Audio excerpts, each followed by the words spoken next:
Hello everyone, welcome to my channel. Today I have a little bit of a different video for you guys. Today I'm going to be sharing my breastfeeding experience. I have a very unique story. This is one of the reasons I wanted to start a YouTube channel. I wanted to share my experience because it was nothing that I had ever heard about. It was nothing that I was prepared for, and I kind of wanted to get my story out there so that other women could avoid whatever I went through, could be prepared if they were faced with the same situation that I was. I know a lot of people get on YouTube and they make videos about their birth, their breastfeeding, newborn stages, and it just freaks people out. I just want to clarify that today is not meant to scare anyone.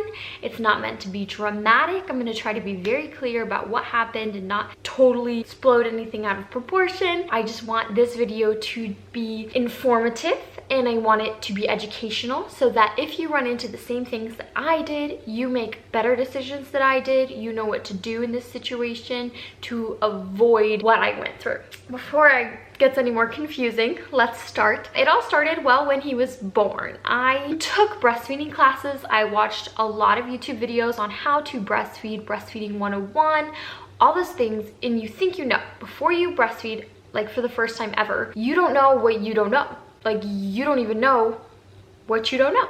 It's hard to explain. I thought I knew. I watched a lot of videos. I took classes. I thought, okay, I'm prepared. I'm pretty well informed. I understand, I think, what it's gonna be like. So during those classes and YouTube videos, you learn what a good latch is supposed to look like. As soon as they asked me, do you wanna try breastfeeding? I was like, I know what a good latch is supposed to look like, but I don't know how to achieve it. I didn't know how to actually attach my baby to my boob to get the good latch. Like I could look at a latch and tell you if it was good or bad, but I didn't know how to achieve the good latch. I'm gonna make a whole new video after I make this video about how to latch your baby, all the things about breastfeeding that I wish I knew. But today I'm just talking about my story.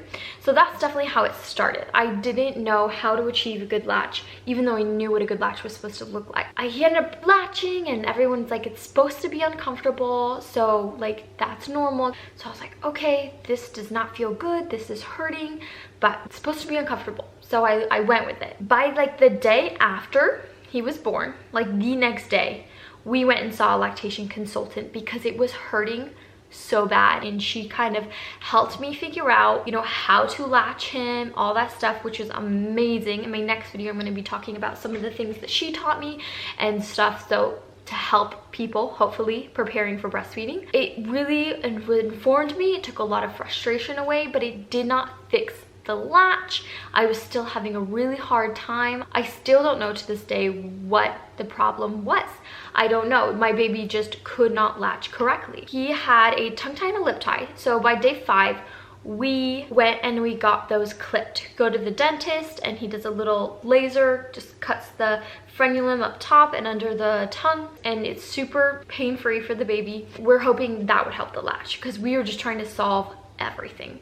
We didn't have insurance that actually covered the tongue tie clipping at the time, so we paid $500 out of pocket to get his tongue tie clipped, which says a lot for how desperate I was to fix this. It was only 5 days after he was born and I was just beside myself. I was like willing to do anything to try to fix this latch. It's just 5 days after he was born, but if you think about that, that's breastfeeding every 3 hours, 24/7, like around the clock, every 3 hours. It's just like constant and it's repetitive and you have to keep going. You don't get breaks. So about a week after he was born, we went and saw the lactation consultants again. They helped me latch him and I actually achieved a good latch in the hospital, and it was almost instantly pain-free.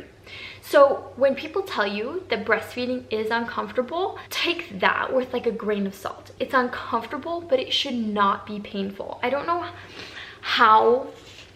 I want to make sure that you guys understand this and like understand it's very clear. Oh, it's really bright. So it should be uncomfortable. You should be getting used to breastfeeding. But if it is super, super, super painful, you need to see a lactation consultant because that is not normal. That is not good for your mental health. It's not good for your boobs. You need to fix it. So I cannot stress that enough. Doesn't matter how many times people tell you breastfeeding is hard. It doesn't matter how many times people tell you it's uncomfortable. If you think something is wrong, if you think it is really painful and it shouldn't be that painful, then go see a lactation consultant, because you're probably right. So first mistake, I was listening to everybody tell me that breastfeeding is hard, breastfeeding is painful, this is normal, and I suffered for weeks. No, not weeks, almost 2 weeks. It didn't even make it 2 weeks. So it was so bad that my nipples were bleeding and they were scabbed. At the lactation consultant, they gave me these little gel pads that you can put over them to help healing, and it didn't help at all. But every time that he would nurse, he would rip the scabs off. It was just terrible. I tried nipple shields. None of the nipple shields worked. Some of the ones that were completely off my nipple, like a bottle top, but like for the nipple. He was too young. He didn't have enough suction to get the milk out. It just didn't quite work. The ones that sat on the nipple, it was extremely painful, just as much if not more painful than before. Whenever I delatched him, there was blood all over. It was just nasty. So when he was nursing, he was getting blood and milk. It was terrible. Like about 2 weeks, I stopped breastfeeding. I couldn't do it. I want to make this clear. I had an unmedicated childbirth. I had 0 pain medications. I had 0 pain management techniques. It was just me in labor having my baby. So I'm not, sorry, my husband's walking by and it's really distracting. Anyway, so I'm not a wimp in the slightest. I can say with all confidence that breastfeeding was way harder than giving birth naturally, unmedicated. For me, breastfeeding was the worst part of having a kid. And it's not like that for everyone. Some people love breastfeeding. Some people it's very easy, other people it's not. Breastfeeding is so different. Just like birth, you hear all the time, birth is different for everybody, breastfeeding is different for everybody. But again, this is not meant to scare you. I'm hoping that you guys don't make the same mistakes I did. This is to help you. So a lot of people didn't understand what I was going through. They're like, breastfeeding's hard. Like, we know, we've been there, it's hard. I felt like a wimp. I felt like, okay, maybe there's something wrong with me. Maybe I need to endure this. Other moms have endured this. They've breastfed their kid throughout the pain. And I felt guilty. I felt this huge, immense guilt with even the thought of stopping actually breastfeeding, even just pumping, giving him my breast milk. I felt so guilty. But by week 2, I was spiraling mentally. Like, my mental health was taking a huge blow from this. I couldn't go anywhere because I couldn't breastfeed in public. I was literally like screaming in pain every time that he would breastfeed. And I just couldn't stop moving, trying to cope with the pain. It was so bad. It was so bad. But the reason that I kept trying and I kept going was because I had guilt. I had guilt. I felt like I was not a good enough mom, that I was not pursuing for the best thing for my baby. I was not in a good mental state, and at 2 weeks my husband was going to go back to work, and I was freaking out. I was having mental breakdowns. We would have coffee with my family every Sunday, and I went to coffee with my family and I couldn't enjoy it the whole time. I was just thinking, I'm gonna have to breastfeed my baby again. Like, we're gonna have to go home. I'm gonna have to do that again. I'm gonna have to go through that again. I was depressed. Like, I didn't really notice it until I went to coffee with my family, and I should have been happy and I should have been talking to people, but I wasn't. I was depressed and I was consumed with the thought that I would have to breastfeed again. And that was my life. When you have a newborn, you're breastfeeding every 3 hours. And so I would breastfeed, scream in pain, horrible, horrible experience. Then I would have an hour maybe of peace of mind, relief that that's done, I'm done with that. And then in the second hour, I would start to dread and I would start to worry, and I would just be consumed with thoughts of the next breastfeeding. And by 2 weeks, I realized I can't do this anymore. I cannot be consumed like this. What was best for my baby in that moment was to take care of myself. I started pumping. I started pumping and bottle feeding. Every time he would eat, I would pump. Every 3 hours, I was pumping. So at night, he would wake up. I would feed him. I would pump. I would go back to bed. It took about an hour to pump. Feed him and pump, and then go back to bed for 2 hours. And I'd wake up, feed him and pump, go back to bed. It was just insane. But it was so necessary. It helped me so much with my mental health. I felt, okay, I can do this on my own. My husband can go back to work. I felt capable. I could kind of go places. I wasn't screaming in pain anymore. I definitely could go places, but I still had to pump every time he ate. So that is so limiting.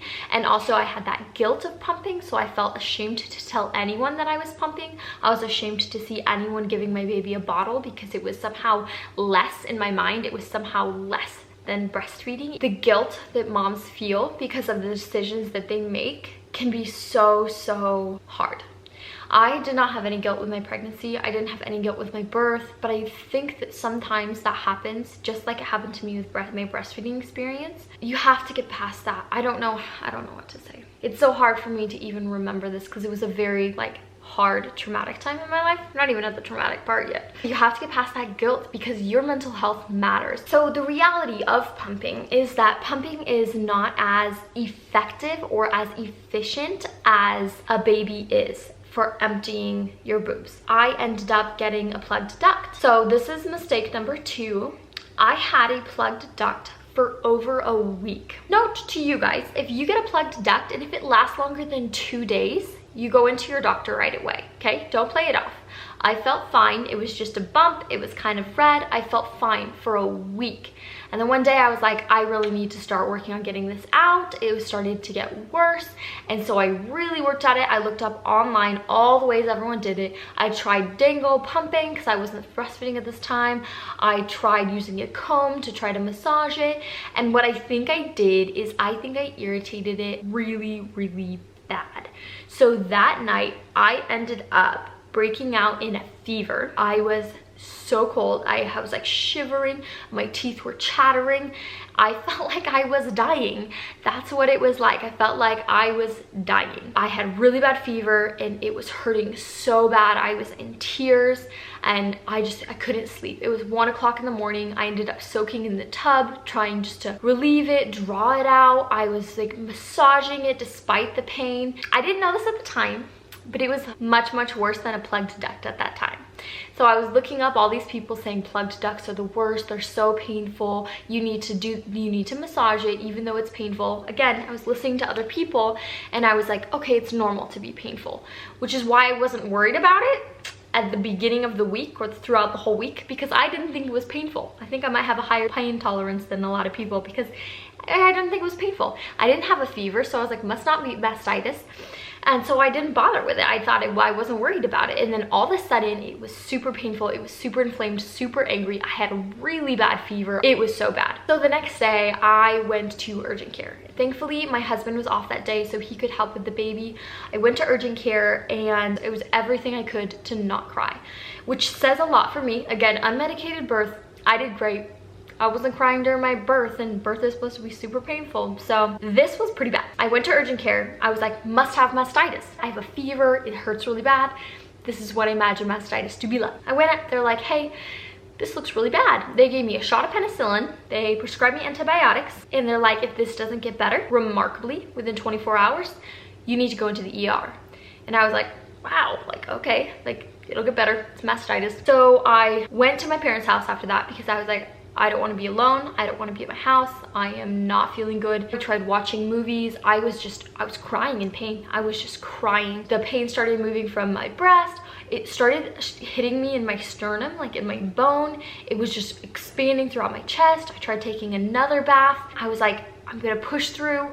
This is mastitis. Women deal with this all the time. Like, I need to just be strong and get through this, because everyone said mastitis was terrible. It was horrible. So I was like, this is it. This is mastitis. And I slept for like 2 hours that night. I couldn't sleep. The pain was so bad. The next morning, I was like, Mom, I think it's getting worse. I need to go to the ER. So I had Brent stay home with Lincoln. I didn't want him in the ER with me. So we went to the ER and I walked in. My mom went to park the car and they're like, what's wrong? And I'm starting to cry now. It's kind of traumatic for me. I walked in and they're like, what's wrong? And I just started sobbing. Like, and I don't cry. Again, I'm not a crier. If I broke my arm, I'd probably walk into the ER, be like, don't worry, it's not a big deal, just take your time. But I couldn't even answer them. I was in tears. It was so bad. It was so bad. And so they're like, okay, just try to write your information down here. We'll get your vitals. They looked at it. They're like, this could be an abscess, which means mastitis taken to like a whole nother level. So they're like, we're gonna get an ultrasound. We want to see that if it's an abscess, and if it is, we're gonna have it surgically drained. It's gonna be a big ordeal. So we went in for the ultrasound, and sure enough, it was a 2-inch abscess in my breast. It was really bad, which means that they had to surgically drain it. So technically it's a surgery. They gave me morphine. Turns out I'm allergic to morphine, so that was fun. I had an allergic reaction all the way up my arm.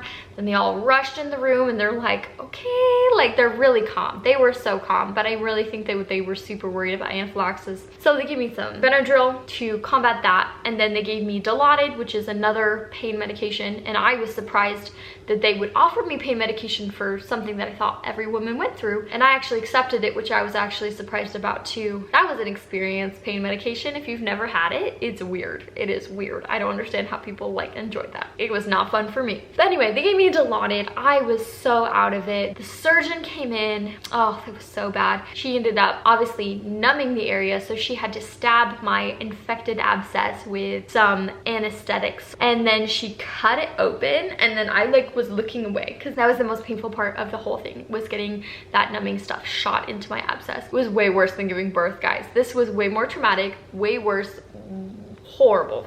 It was worse than giving birth. I can't say that enough. So I ended up knocking away, and then she had to cut it open with a scalpel.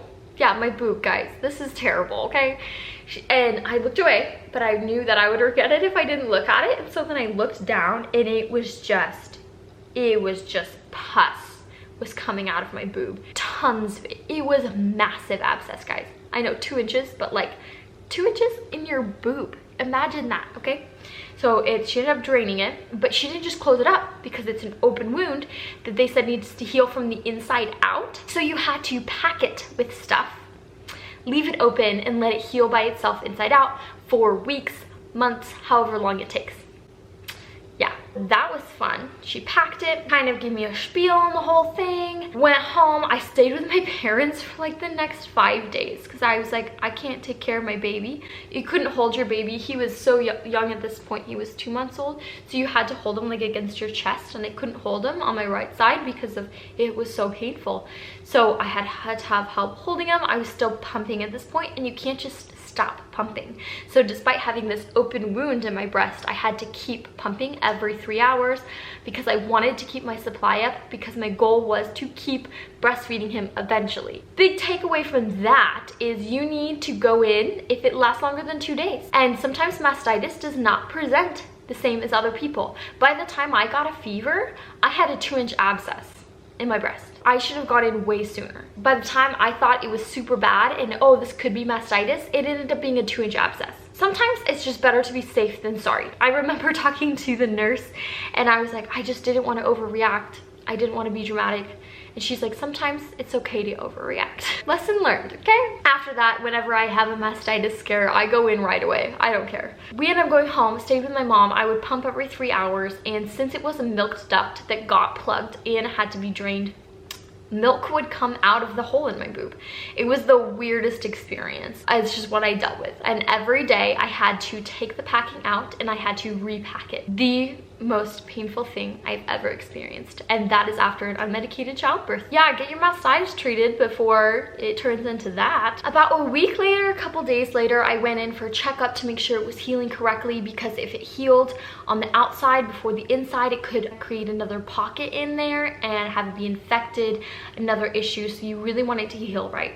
So I went in for another checkup, and what she did was she took the packing out and then she probed in my boob, poking and poking and poking to make sure that there wasn't a pocket in there. It was so painful. I just left and I had my baby and I was alone because my husband was at work, and my brother drove me to the ER because after I had the surgery and everything, I had to pack it. They did prescribe me some ibuprofen, some 400 milligram ibuprofen, and then they also prescribed me Vicodin. And so I was on Vicodin, so I couldn't drive. So my brother drove me, but he was obviously not going to go into the appointment with me to get my breast prodded. After I came out carrying my baby, my sister was there because she was going to come take care of me.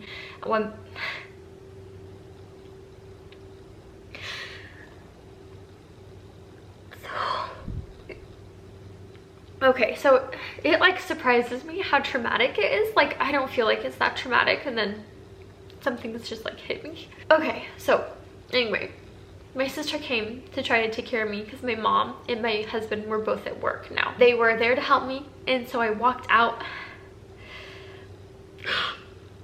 I walked out after my appointment, and I just burst into tears. I was just so weary, and I was in so much pain, and I had a new baby that was relying on me, that doesn't know, you know, your baby doesn't know that you're going through something super painful. He still needs to eat, they still need you, they still need that love. And so I needed to take care of him, and I needed help doing that, and my brother and my sister really helped.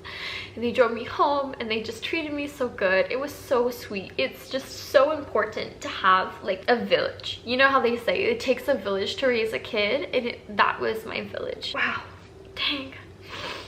I'm not a crier, guys. I could just be super emotional or hormonal right now, but I'm usually not a crier. This is something that gets to me though. I'm not one to be like, oh, I have trauma, I have past trauma. I'm not like one to throw around that word, but I definitely have trauma from this. That was the worst of it though, definitely. From that point on, it was just healing, and I figured out a way to pack it that wasn't super painful. In the shower, you're supposed to let water rinse over it, and it just got better and better and better. But I still have a scar from it. It's getting better every day. It's over a year later, and it still impacts me so much. Eventually, I ended up breastfeeding again. About 2 months after I started pumping, I started breastfeeding again. So that was such a positive thing. I had, again, a lot of trauma around it. So what happened is I wanted to make sure that his latch was good latch, so that if I started breastfeeding again, I was like, okay, whatever pain there is, I can just push through this, rather than having that fear that it was going to turn into something worse like it did earlier. My sister nursed him first. She nursed him to check the latch. She was like, okay, this is not too bad. This is a lot like my baby. I think he has a good latch now. And so I started breastfeeding again. I tried latching that day, and I nursed him. I have not pumped since, because I was so done pumping. Let's talk about this. Pumping started to hurt my mental health as well. Nursing did for a long time, and then pumping, I stopped going places, because every time I went somewhere, I had to bring all my pumping stuff. I had to find a private room in the back somewhere. I had to plug it into my car, and I had to hide it in a public parking lot, and I had to pump. Then you had to deal with the milk and storing it correctly so it's not going to go bad. It was just too much, and it had the guilt and the shame of pumping, so I didn't want to do it in public or around people. I was just so guilty. I still had that guilt, so it started to weigh on me, and I just told my sister, I was like, I can't do this anymore. I just can't pump anymore. I'm just not going to go anywhere anymore. I'm just going to stay home. I started to get depressed again. It started to affect my mental health, my emotional health, and so she was like, okay, we're gonna work on this. And I haven't pumped since, because I'm so done with it, and it was starting to affect my mental health so bad that I can't go there again, at least right now. I don't need to go there again right now. I really wanted to breastfeed. It was something I really wanted to do. I really wanted to pursue this, and so I did, and I achieved it. And through all of that horrible trauma and pain and all that stuff, I am still breastfeeding to this day. He's 15 months old. I'm trying to rewrite my idea of what breastfeeding is. I'm trying to rewrite that, like, it's not traumatic, it's not painful, it's not horrible. I'm trying to tell myself this is breastfeeding. It's comforting, it's cuddling, it's sweet. But I don't want any one of you to go through what I went through. People to this day still don't understand what I went through. They think I had mastitis, and they like to tell me about when they had mastitis and how horrible it was. But what I went through was not mastitis. It was worse. It was horrible. I guess what I'm trying to say is people will try to tell you that the pain is normal, but it's not. You need to go get a lactation consultant. People will try to tell you that mastitis is super painful, and I'm gonna be the weird one to tell you mastitis was not painful, so I didn't worry about it when I should have worried about it. I didn't go in when I should have gone in. If you have a bump longer than 2 days, go in. If it's red, go in. If you think you might have mastitis, go in. If you have a fever, then seriously, go in. Do not let yourself downplay anything, okay? You need to take care of yourself. About a year later, I'm still breastfeeding to this day. I still have trauma. I still have a scar, but I'm rewriting what breastfeeding means to me. I think it's very important. I want everyone to have a good experience. I don't want anyone to experience what I went through. So I hope this video was educational. I hope it was informative. I really hope it didn't scare you, because I feel like a lot of the things that happened to me could have been avoidable if I had made different decisions, if I had been more educated. I'm going to do a video, I think next week, about things I wish I knew about breastfeeding, and that's going to go into the details of things that I think would have helped me get a better latch in the beginning. And so I'm very excited to show you that. And I looked up a ton of YouTube videos when I first started, or when I was really pregnant, because I wanted to breastfeed and I wanted it to go well. This is, I'm hopefully going to be a different video than most YouTube videos out there about breastfeeding 101. It's going to be things that you genuinely do not hear about. I don't want to go over all the basic things that you hear about, because you're going to probably research other people's videos. So I'm just gonna go over all the things that in my experience, and I wanted to do this video first so you understood my experience, but in my experience, what I wish I knew. Thank you guys for watching. If you made it this far, sorry I had a sob fest like in the middle of that. It was just, it's trauma, I don't know. I'm not a crier, so this was it's kind of a personal video of mine. It's definitely something that happened to me that is really personal. I don't think a lot of people understood what I went through. I don't think a lot of people understand still what I went through, but I hope this helps you. I hope it educates you. I hope it prevents anything similar to happening to you. Do not wait on the mastitis, guys. It will turn into an abscess. You will have to get it drained. That is way worse than anything. Yeah, get your mastitis checked out, guys. Seriously. Again, thank you for watching. If you like this video, please give it a thumbs up. If you have any experiences that you would like to share, I would love to hear them in the comments section. And if you want to see that breastfeeding how-tos video coming up, make sure you subscribe so that notifies you when that video is up. Thank you guys for watching. I hope you guys will have a good day, and I'll see you in my vlog on Friday.